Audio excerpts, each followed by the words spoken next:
Bienvenue, merci por el placer de parler avec vous. Bienvenue a Viajeros Literarios. Es un placer para mí estar con usted. Y bueno, el día de hoy vamos a hablar, viajeros, sobre dos libros de Sabus Hippolyte. Aujourd'hui, nous allons parler de deux livres aujourd'hui, incroyables, de Sabus et Hippolyte. Increíble y Las Sombras. Y bueno, pues muchas gracias por brindarnos esta oportunidad. Merci beaucoup de nous donner cette opportunité d'être ici avec nous. Y como siempre, al Fondo de Cultura Económica, que siempre nos brinda la oportunidad de platicar con sus autores. Económica qui nous donne des opportunités de rencontrer des auteurs incroyables. Y bueno, yo quisiera empezar con este libro Je vais commencer increíble. avec ce livre incroyable. La musique est bien. La musique est bien, non, ça c'est la musique. Sí, es que llaman de otro lado. Yo no contesto normalmente. Quisiera empezar a preguntar, es la historia de un chico que va a recorrer un gran trecho a lo largo de distintos momentos de su vida y me parece que es una persona muy sola, con muchísimos miedos y que a través de un personaje que es el rey Balduino de Bélgica, Et au travers du roi de Belgique, siente esta compañía. il sent cette ¿Cómo inicia el compagnie. proyecto increíble para mostrar, porque es una literatura Comment commence le projet juvenil, incroyable? Parce que pero c'est no un por ello projet los pour les adultos enfants, estamos como limitados a mais ça ne veut pas leerlo? dire que les adultes ne peuvent pas le lire. Este tema que tiene que ver con la soledad, pero Ce también thème à voir avec la transita solitude, mais sobre aussi dolores como la pérdida, de como passer el par des luto douleurs y comme el dolor. le deuil, la douleur, la solitude. Le point de départ, c'est Vincent Zabu. Vincent Zabu, c'est le scénariste. El punto de partida es Vincent Zabu, es el guionista.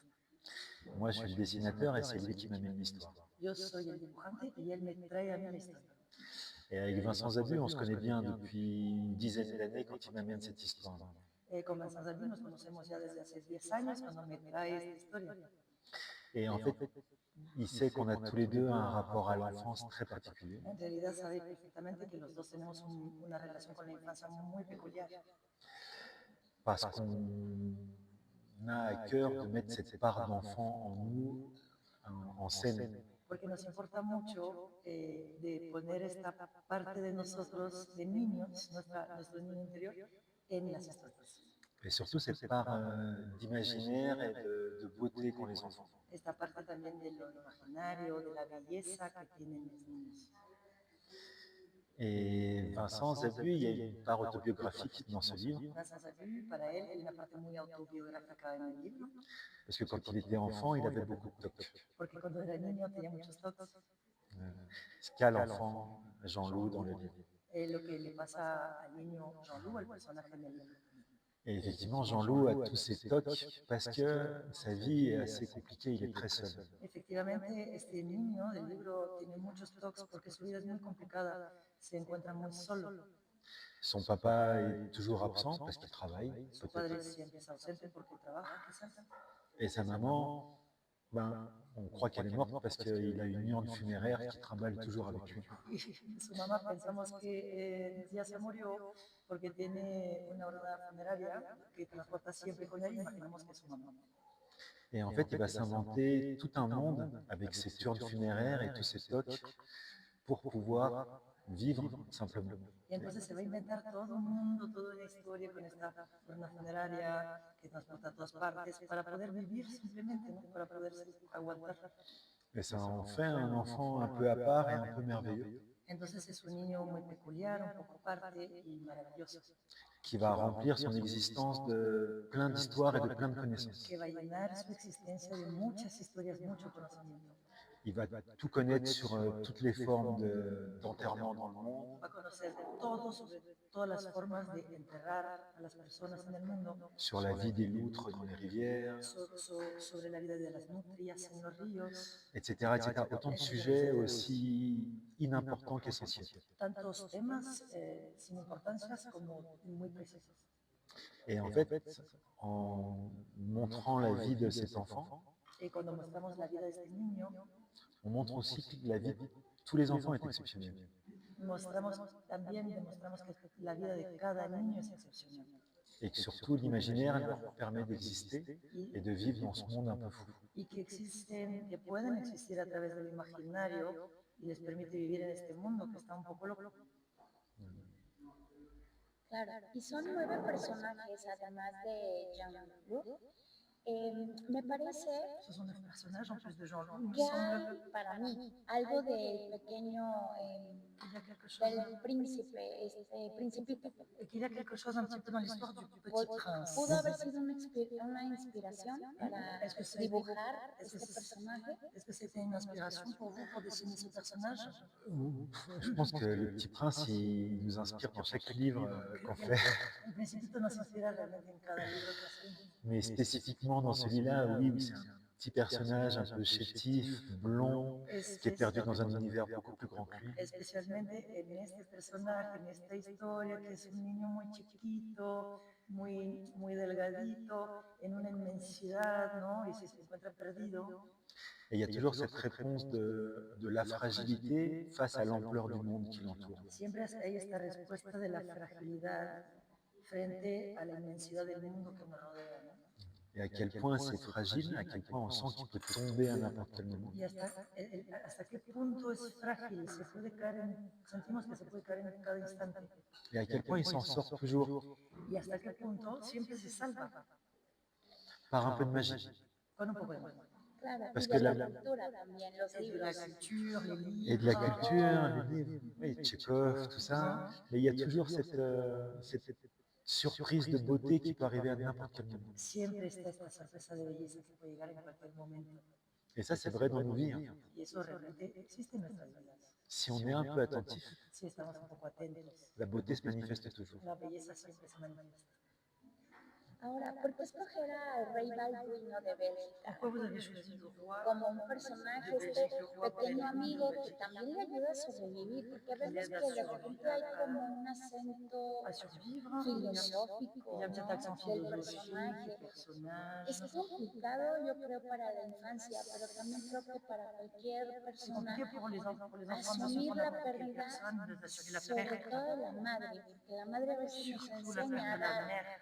a dar amor. Yo estoy C'est elle pasando qui por nous un luto montre ahorita, comment precisamente de mi aimer. madre. Moi, je passe justement par un deuil, j'ai perdu ma Este mère. libro me espejeó, Et igual el otro, c'est un son miroir, las que c'est ahorita un hablaremos miroir de pour él, moi, de ce esta livre, parte, cómo de cette transitar de partie. manera más sana, si se Comment puede vivre, decir, comment passer les la étapes tristeza, de el manière plus luto, saine, pero la también tristesse, le prepararnos, deuil, porque al bien final sûr, se hay un préparer. elemento que no vamos a Parce spoilear, qu'il y a un de élément lo que qu'on ne va pas faire de resulta con la spoiler madre.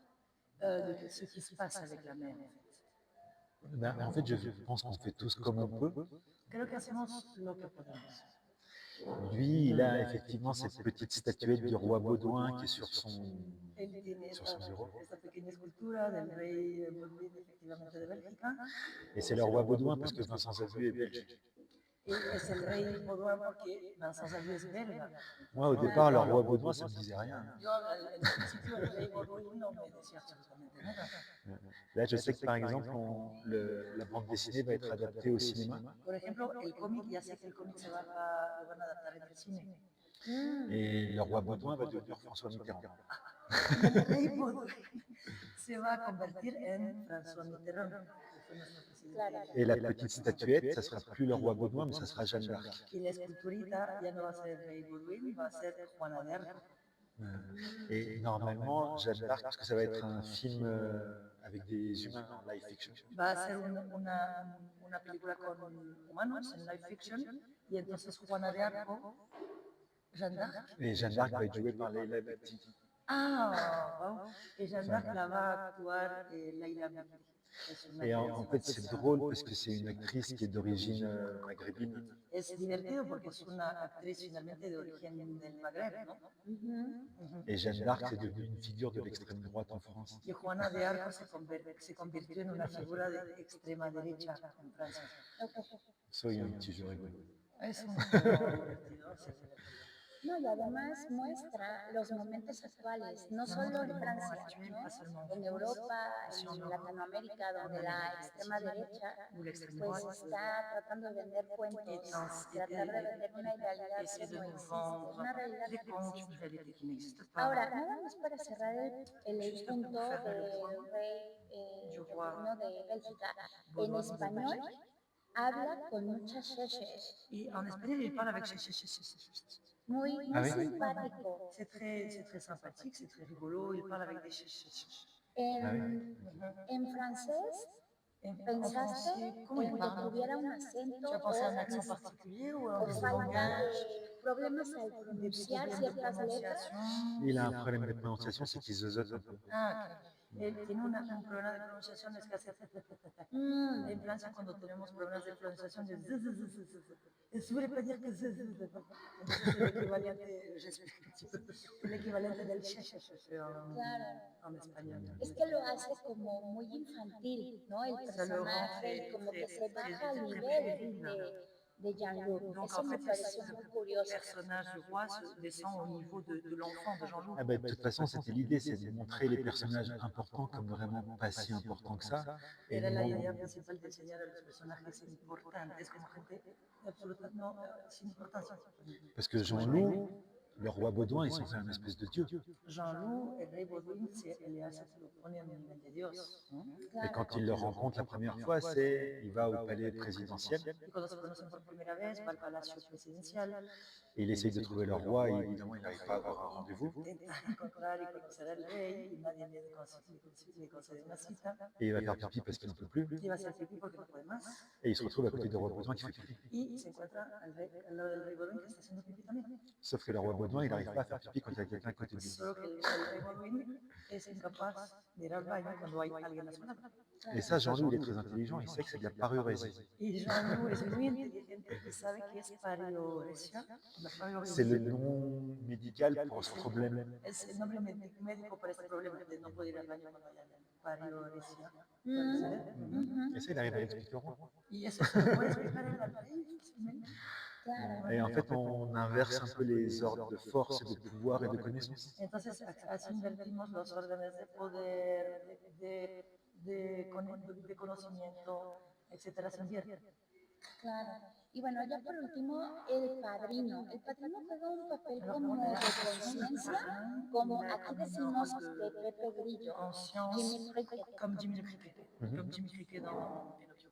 Y es el que yo creo que le da ese impulso, ¿no? Como para enfrentar la verdad de su Donc, il madre. donne cette impulsion un petit peu pour Y me pouvoir faire parece face à también la perte de sa que mère. el chico C'est comme sa conscience, va le petit siempre garçon. con la realidad, pero también esta etapa de relatividad que a veces nos da cuando somos muy jóvenes y no contamos con mucha herramienta para enfrentar ciertas Et on heridas, se rend ¿no? compte La finalement qu'à imaginación, la cet âge-là, les fantasía, enfants n'ont pas en fait les nos outils ayuda a veces a nécessaires transitar en estas pour faire pérdidas. face au deuil, à la perte, etc. Donc ils s'échappent dans l'imaginaire.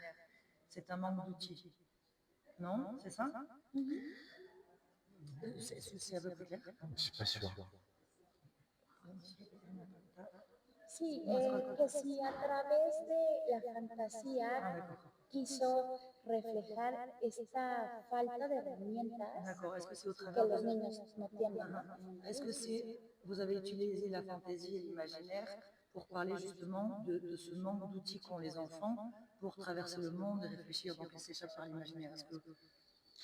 Oui, clairement. Après, je pense que les outils, quand on est confronté au deuil, même nous-mêmes, les outils, on les a pas vraiment. Las herramientas realmente cuando nos tenemos que enfrentar al duelo, hasta los adultos, pues no poseemos esas herramientas.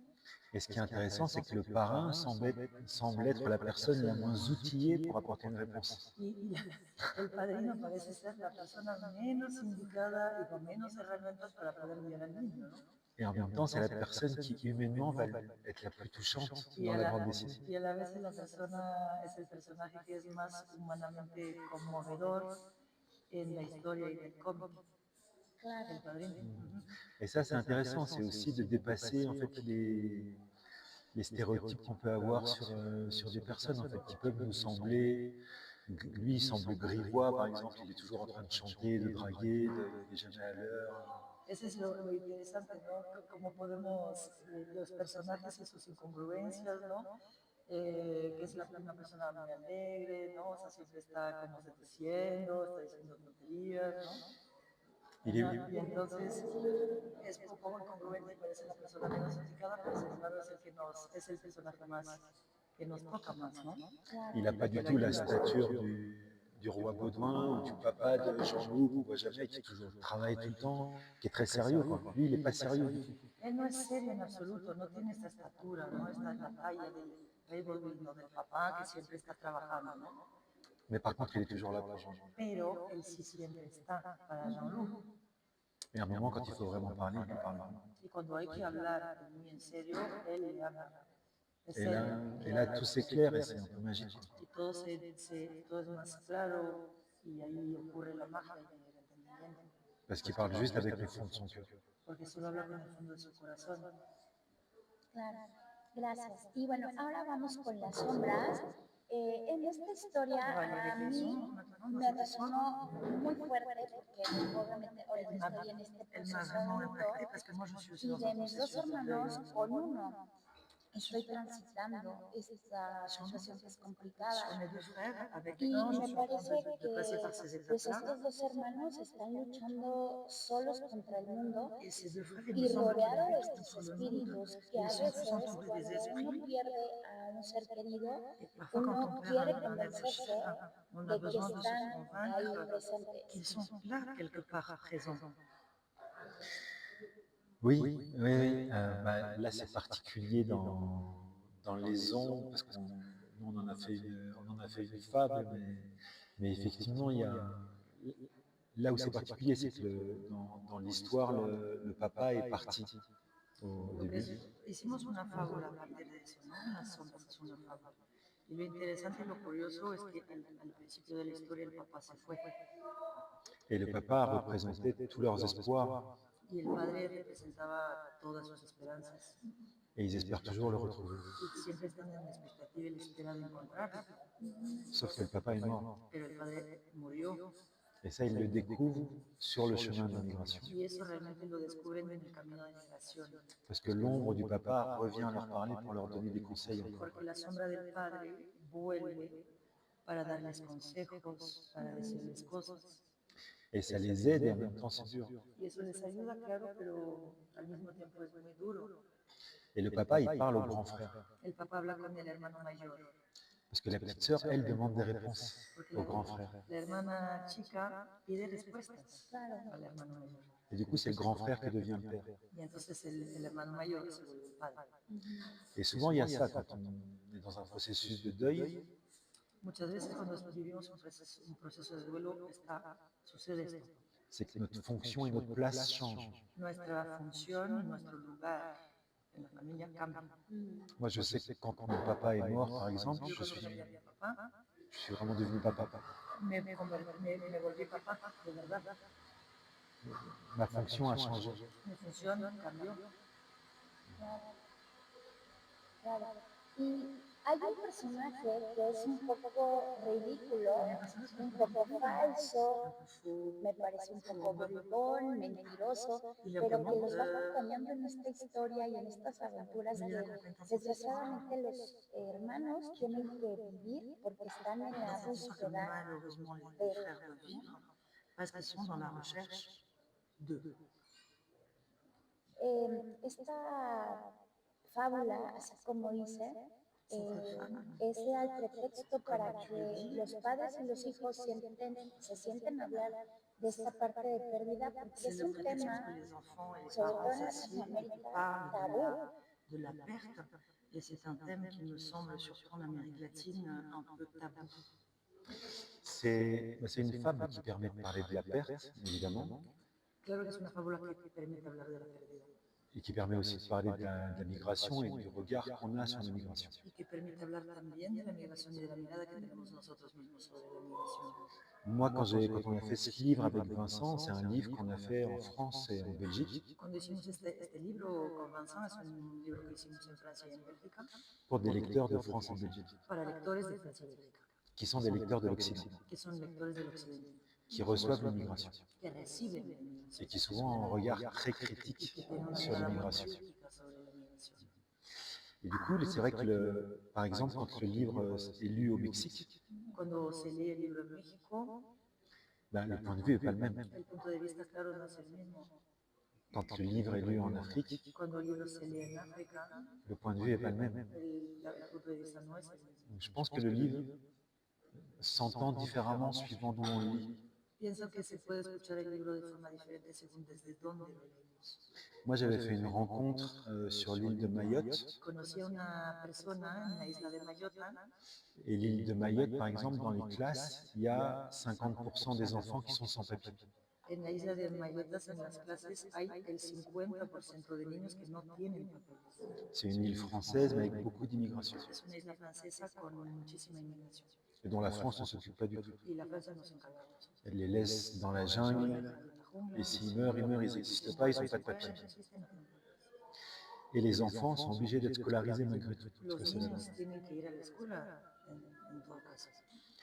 Et moi, du coup, j'intervenais pour leur parler de cette bande dessinée. Yo intervenía entonces para hablarle de este cómic. Et cette bande dessinée, elle montre le parcours des migrants qui vont arriver dans le grand pays, donc l'Occident. Y este cómic habla justamente de todo el recorrido de los migrantes que van a llegar al grande continente, que es Occidente. Et qui doivent raconter leur histoire à un employé de l'État pour être acceptés et être réfugiés. Y ellos tienen que contar su historia a un empleado del Estado para ser refugiados, para ser aceptados, para ser capaces de papeles.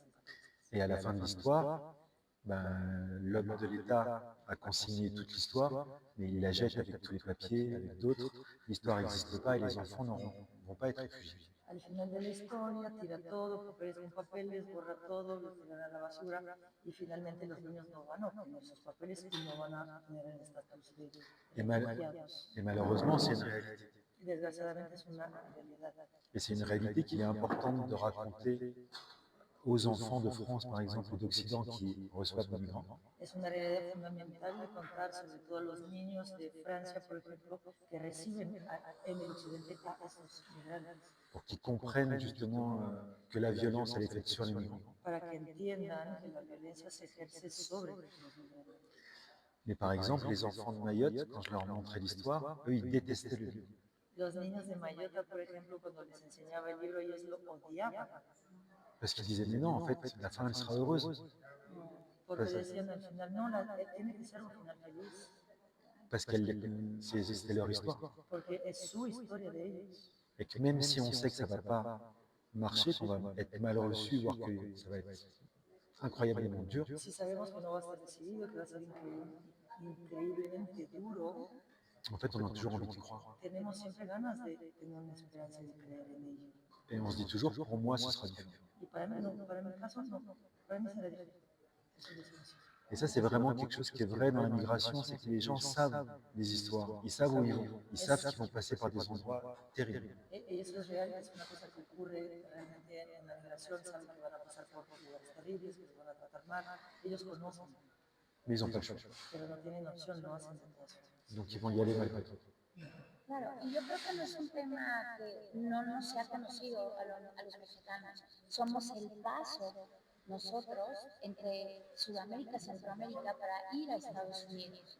Je pense que c'est une histoire qu'on connaît très bien et qu'on vit très mal au Mexique parce qu'on est effectivement le passage depuis l'Amérique du Sud, l'Amérique centrale pour aller aux États-Unis. Donc il y a une migration complètement.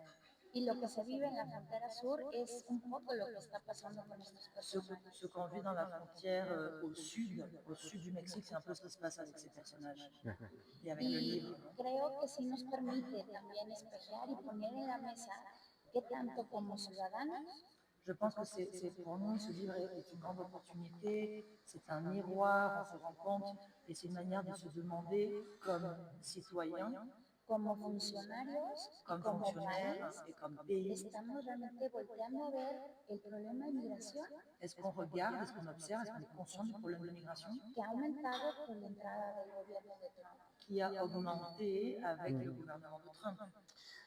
Bah, en fait, c'est des problématiques qui existent dans le monde entier. Son problemáticas que existen en el mundo entero. Et la réponse dans le monde entier est la même, c'est l'oppression et la répression. La respuesta en el mundo entero es la misma, opresión, represión. Et il y a des gens qui ont le droit de vivre et de voyager et d'autres non. Hay gente que tiene el derecho de viajar y otros que no tienen. Il y a des gens qui existent et d'autres non. Hay gente que existen y otros no. Des gens qui sont importants et d'autres non. Gente que son importantes y otros no.